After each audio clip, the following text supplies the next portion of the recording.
हवा महल।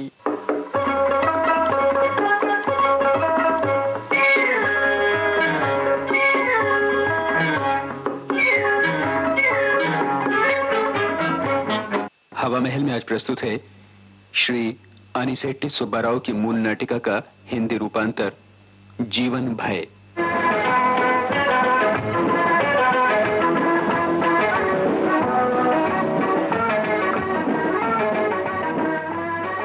सरू, सरू, क्या बात है? कहीं बोनस इनकार तो नहीं किया? नहीं नहीं, वो बात नहीं। वो पैसा तो भी 1 घंटे के अंदर हमारे हाथ में आ जाएगा। 200 नहीं, पूरे 500 दे रहे हैं। 500? अभी अभी मेरे पिताजी का भी खत आया है, लिखा है त्योहार के अवसर पर अपने यहाँ बुलाया होगा। मैं भी ठीक यही सोच रहा था। क्यों?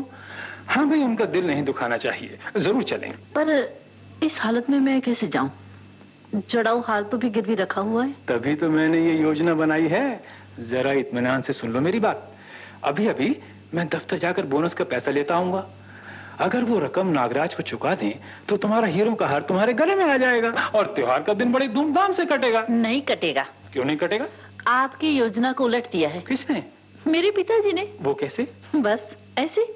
ये चिट्ठी जो आई है। क्या लिखा है? लिखते हैं, त्योहार के दूसरे दिन मुझे वहाँ मुकदमे का काम है, इसलिए मैं इस वर्ष त्योहार तुम्हारे यहाँ ही मनाऊंगा। इसी ख्याल से मैं आज यहाँ से रवाना हो रहा हूँ। तुम्हारा हित चिंतक। हित चिंतक? तुम्हारे पिता हमारे हित चिंतक होते तो हमारी ये योजना यूं ना बिगाड़ते। ऐसे बुजुर्ग। बस बस बस, कुछ न कहिए। 1 नहीं 2 मेहमान आ रहे हैं। वो दूसरे कौन है? उनके वकील। वकील? बस बस बस, बहुत हो चुका है। मैं नहीं बर्दाश्त कर सकता। वाह, कोई सुन ले तो समझेगा कि दिमाग खराब है। अब तो सचमुच ही मेरा दिमाग खराब हो गया है।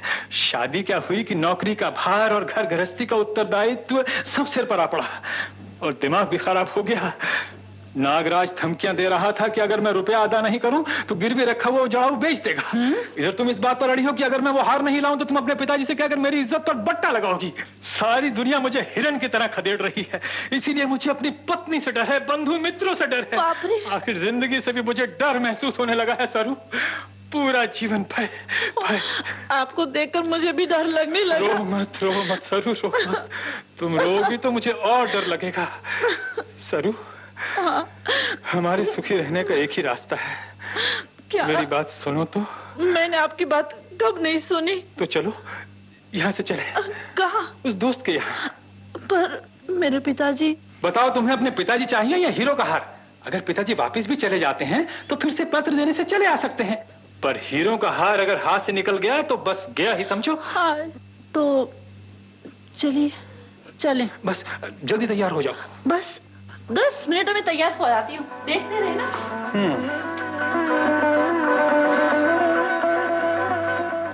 शंकर, ओ शंकर। अरे बाप रे, वो आ गए। हाय रे भगवान। शंकर। सरू आ गए, तुम्हारे पिताजी आ गए। चलो जल्दी। अभी आई। सरू जल्दी से आती हूँ। तुम्हारे पिताजी आ गए, हमें जल्दी चलना चाहिए। बेटी। अब क्या होगा? ओ बेटी सरोजा। सरू चलो चलो चलो, इधर से नहीं। कहाँ से चलेंगे? पर पिछवाड़े से निकल चले, पिछवाड़े से। चलो चलो चलो चलो। अरे तुम लोग जा कहाँ रहे हो? अरे बाप रे। आप हैं पिताजी? आइए। नमस्ते। नमस्ते ससुर जी। ये कहाँ की तैयारी है? बोलो। पिताजी कहिए ना। वो पिताजी और कहाँ, आप ही की आवभगत करने के लिए तो निकले हैं। सोचा आप एक्सप्रेस से आएंगे, इसलिए स्टेशन पर आपसे मिलने आएंगे। अच्छा ये बात है। सुना वकील साहब, मैंने जो कुछ आपसे कहा उसका सबूत मिल गया ना? शंकर, रास्ते भर मैं वकील साहब से यही कहता आ रहा था, हमारे दामाद जी ओहदे में जितने बड़े हैं उतने गुणों में भी। ये तो कुछ नहीं। वो आइए वकील साहब, आइए, तशरीफ लाइए। आप भी बैठिए ना ससुर जी। शंकर, कहीं देर न हो जाए, किसी को बैंक भेजकर कुछ रुपए मंगा लेना। लाइए, चेक दीजिए, अभी मंगा देता हूँ। चेक? कैसे चेक? तो फिर रुपया कहाँ से आएगा? तुम्हारा अकाउंट तो होगा ही। क्यों नहीं, पर उसमें वो पैसा। हाँ वो पैसा। देखा वकील साहब, इनका जितना बड़ा रोब दाब है उतना ही बड़ा बचत का भी ख्याल है। कोई बात नहीं शंकर, मंगा लेना।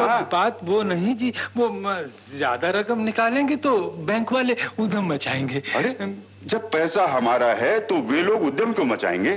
सिर्फ 500 रुपए काफी हैं। सरू कॉफी लाई नहीं, अंदर हो आता हूँ जरा। देखिए शंकर जी, रुपया जरा जल्दी मंगाइएगा, कल बैंक की छुट्टी है। जी साहब, आपके लिए बैंक में रुपया तैयार है। ये क्या शंकर, कहाँ जा रहे हो? जी सरू से बात करनी है।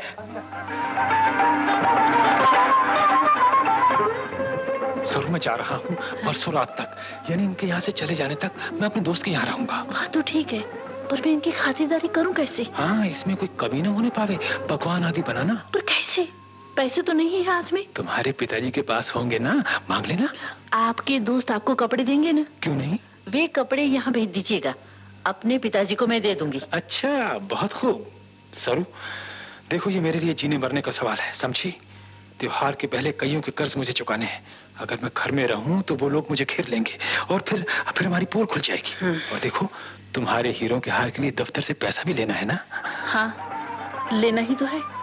हो आइए। अच्छा, चलता हूँ। शंकर, ओ शंकर। अरे बाप रे, ससुर साहब तो रसोई घर में घुसे आ रहे हैं। मैं जा रहा हूँ। बेटी, इतनी जल्दी ये कहाँ जा रहे हैं? सवाल का जवाब तक नहीं दिया। मुझे पता नहीं पिताजी। शायद बैंक गया होगा। शायद गए होंगे।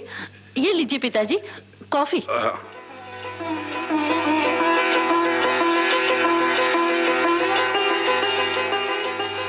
पिताजी, चपरासी का लाया हुआ पैसा आपने ले लिया।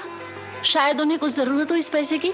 यही रुपया चाहिए उसे? अरे बैंक में तो बहुत कुछ जमा है वकील साहब। हाँ हाँ हाँ हाँ, मुझे दे रहे हैं। ठीक है ठीक है, आखिर अपनी बात रख लिया आपने। सो तो ठीक है, पर हाँ, मेरे पास पैसा है ही नहीं, ये बात नहीं।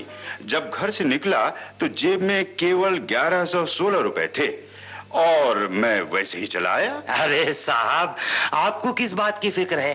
दामाद जी के रहते हुए आपको कोई डर नहीं। देखिए, शंकर आ भी गया। आ गए? क्यों जी, इतनी जल्दी कैसे आ गए? बस आ गया हूँ। शंकर जी, ये कौन साहब हैं? ये नागराज हैं, मेरे अजीज दोस्त। नागराज जी, ये मेरे ससुर जी हैं। नमस्ते जी। नमस्ते, नमस्ते। आप बैठिए, मैं अभी आया। सरू, जरा अंदर चलो तो। नागराज जी। जी। आप कोई नौकरी कर रहे हैं? ना साहब, कुछ कारोबार है, सोने चांदी के गहनों की खरीद फरोख्त का। अच्छा, बहुत खुशी हुई आपसे मिलकर। जी, मुझे भी। सरू, दफ्तर गया तो मालूम हुआ कि रुपया घर भेज दिया गया। हाँ, भेजा था। बीच में नागराज मिला है? पैसे के लिए उसने मुझे जोंक की तरह पकड़ लिया। मैं उसे ये कहकर साथ ले आया हूँ कि हिसाब देखकर पाई पाई उसके मुंह पर दे मारूंगा। अच्छा। हाँ, वो रुपया इधर लाओ। वो मेरे पास कहाँ है? पिताजी ने तो ले लिया। क्या? सरू, दिस इज टू मच। अब मैं ये नहीं बर्दाश्त कर सकता। बुलाओ उन्हें, रुपया वापस ले लेना उनसे। वह रुपया उन्होंने वकील को दे दिया। नॉनसेंस! ये कौन होते हैं मेरा रुपया देने वाले? मैं वकील से भी ले लूंगा। देखिए, पूछूंगा उनसे। जरा ठहरिए तो। नहीं, अब मैं नहीं ठहरूंगा। आज मैं इसका निपटारा करके ही दम लूंगा। आज मैं इसका निपटारा करके दम लूंगा। क्यों शंकर, क्या बात है? जी, बात कुछ नहीं। वकील साहब जाने से पहले एक बार तुमसे मिलना चाहते हैं। जी शंकर जी, मुझे इजाजत दीजिए। वकील साहब, आप यहीं ठहर जाते? क्षमा कीजिए, यहाँ मेरे एक और रिश्तेदार हैं। अगर मैं उनके यहाँ न जाऊं तो वो बुरा मानेंगे। बात ये नहीं वकील साहब, वो ठहरिए ना, मैं आपसे कुछ और कहना चाहता था। शुक्रिया, आपने इतना सब कुछ दे दिया है, यही बहुत है। फिर कभी मैं आपके यहाँ आऊंगा और आपका आतिथ्य स्वीकार करूंगा। अच्छा शंकर जी, अच्छा बहन जी, अच्छा नागराज जी। नमस्कार। शंकर जी, आपने ये क्या रूप बना रखा है? और ये तुम्हारी आंखें? नॉनसेंस, बस कीजिए ससुर जी अपना व्याख्यान। अच्छा, आप चुप भी रहिएगा। पहले नागराज जी से बात करके उन्हें भेज दीजिए ना। जी बहन जी, मेरा क्या है, इधर मेरा काम खत्म, उधर मेरा प्रस्थान। नागराज जी, मैं कल ही आपके यहाँ आना चाहता था। जी। अच्छा हुआ आज आप ही मिल गए। कल मैं स्वयं आपके यहाँ आकर वो चीज ले लूंगा, सभी बातें तय कर लेंगे। शंकर जी, बात छिपाने की मेरी आदत नहीं है। अगर मैं सीधे ढंग से। नागराज जी, ये सब बातें पीछे होंगी, अभी मेरे ससुर जी भी यही हैं। इसीलिए तो मैं हिचकिचा रहा था, पर। ठहरिए जरा। सरू, ससुर जी को अंदर ले जाकर खाना परोसती क्यों नहीं? ठीक है, चलिए पिताजी। बेटी सुनो तो, तुम्हारे गले का वो जड़ाऊ हार क्या हो गया? ससुर जी वो मेरे पास है। शंकर कहाँ है, जरा दिखाओ तो। मेरी जेब में है जी। क्या? सचमुच मेरी ही जेब में है। ये क्या करो नागराज? 1000 रुपए के लिए शंकर जी ने उसे मेरे यहाँ गिरवी रखा है, पर मैं तो देने के लिए तैयार हूँ। पर ये रुपया दे तब ना। मैं बेचना चाहता था इसे, पर इसके लिए भी ये राजी नहीं हुए। शंकर जा क्यों रहे हो? शंकर, शायद भूख लग रही होगी पिताजी, खाना परोसकर अभी आई। नागराज जी। जी। जरा ये तो बताइए, शंकर कहीं बुरी आदतों का शिकार तो नहीं हुआ? जी मुझे क्या पता। तो फिर उसे तुम्हारे यहाँ कर्ज लेने की ये नौबत कैसे आई, जबकि वो हर महीने 1000 रुपए कमाता है? ओ ये बात है। उनको एक ही बुरी आदत है, और वो है 375 रुपए की तनख्वाह पाते हुए उसका 10 गुना बढ़ा चढ़ाकर कहते फिरना, झूठे ठाट बाट का दिखावा करते हुए और उसे निभाने के लिए इधर उधर की झूठी बातें बनाना। क्या शंकर?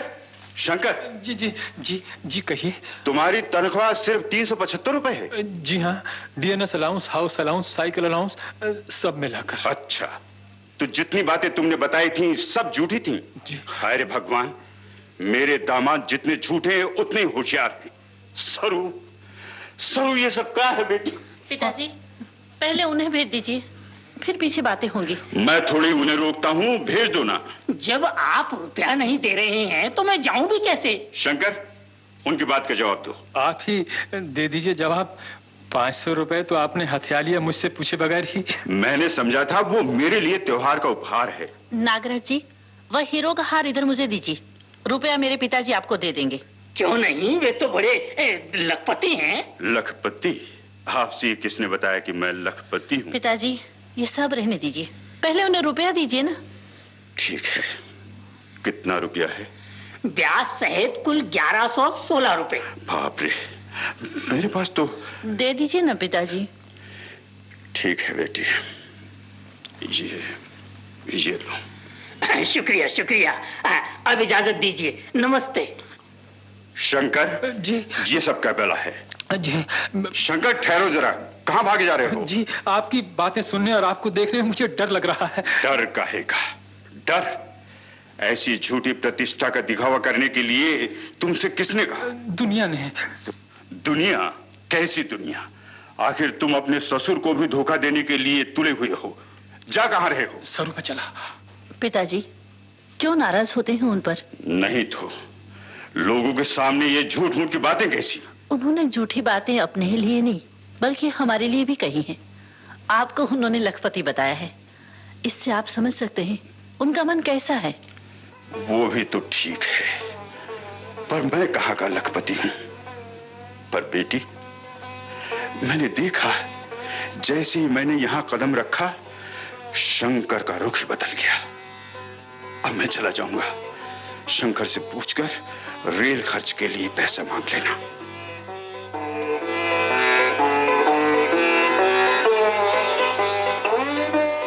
क्यों सरू, क्या कह रहे हैं पिताजी? गांव चले जाएंगे, किराए के लिए पैसे मांग रहे हैं। ये क्या सरू, त्योहार तो कल ही है, कैसे जाएंगे? ठहर जाने के लिए कह देना और मेरी तरफ से क्षमा मांग लेना। ठहरने के लिए कहो ना।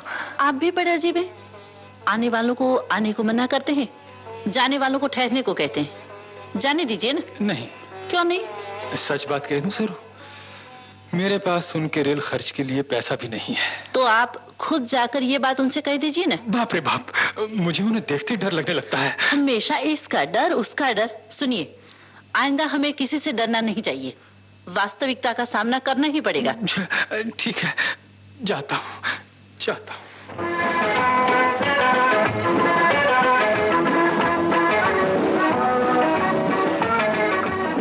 जीवन भय हवा महल के अंतर्गत अभी आपने श्री अनिसेट्टी सुब्बाराव की मूल नाटिका का श्री एम सूरी द्वारा किया हुआ हिंदी रूपांतर सुना।